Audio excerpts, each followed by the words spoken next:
Few people in this world will revolutionize one industry. Steve Jobs revolutionized several: computing, telecommunications, music, and movies.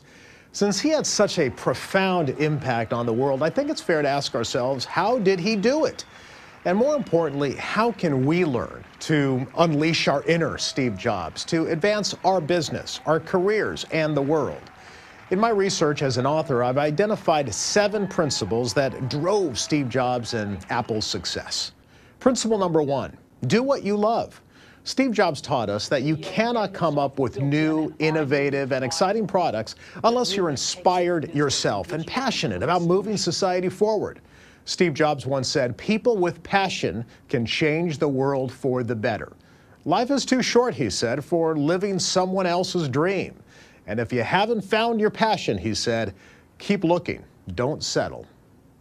Principle 2, put a dent in the universe. Steve Jobs believed in the power of vision, and he certainly had a big vision.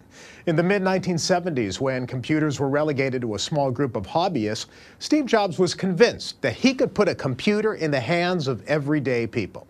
And so he challenged his co-founder, Steve Wozniak, and the Apple team to create a computer that everyday people would feel comfortable using. Eventually, that led to the computer that changed everything, the Macintosh. In 1984, the Mac helped Apple get closer to the vision that Steve Jobs had first articulated nearly 10 years earlier. Principle 3, connect things to spark your creativity. Steve Jobs once said that creativity is just connecting things.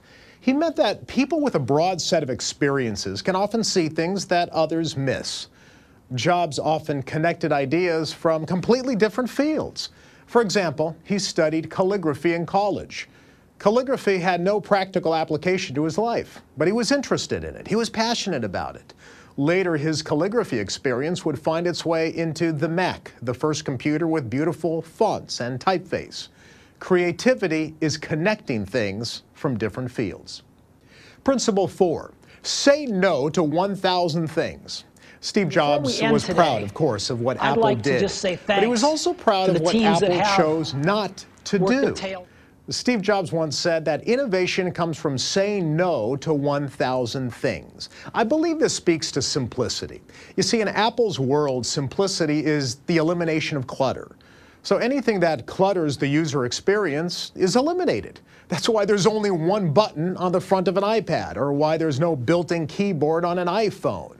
Apple's products are popular because they're simple, they're elegant, they're easy to use. But it all started from Steve Jobs asking that one question: what can we remove? Principle 5, create insanely different experiences. Steve Jobs created many product innovations, of course, but he also innovated around the customer service experience. And I think that's a big part of his legacy, might not be fully appreciated.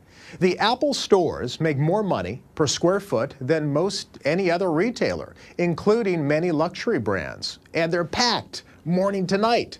The average store sees 17,000 visitors every week. When Steve Jobs first came up with the concept for the Apple stores, he said they would be different because instead of just moving boxes, the stores would enrich lives instead. So everything about the experience you have when you walk into an Apple store is intended to enrich your life and to create an emotional connection between you and the Apple brand. Principle 6, master the message.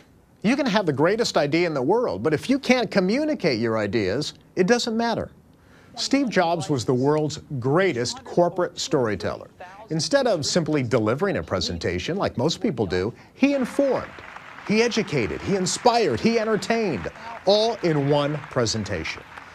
I wrote an entire book on Steve Jobs and his communications techniques, but if there's one thing that I think you can do today to be more Steve Jobs-like, it's to do this: think visually. There were very few words on a Steve Jobs slide. That's a philosophy called picture superiority. It simply means that people are more likely to remember information when it's presented as words and pictures instead of just words alone. You know, I think it's impossible to watch a Steve Jobs presentation without completely rethinking your current one. Finally, principle 7, sell dreams, not products. You know, Steve Jobs captured our imagination because he really understood his customer. In 1997, when Apple was close to bankruptcy, Steve Jobs said he would reduce the number of products that Apple sold to satisfy the needs of their core customers. At the time, he said, some people think you've got to be crazy to buy a Mac, but in that craziness, we see genius. And those are the people we're making tools for. Your customers don't care about your product, but they do care about themselves, their hopes, their dreams, their ambitions. Steve Jobs taught us if you help your customers reach their dreams, you'll win them over.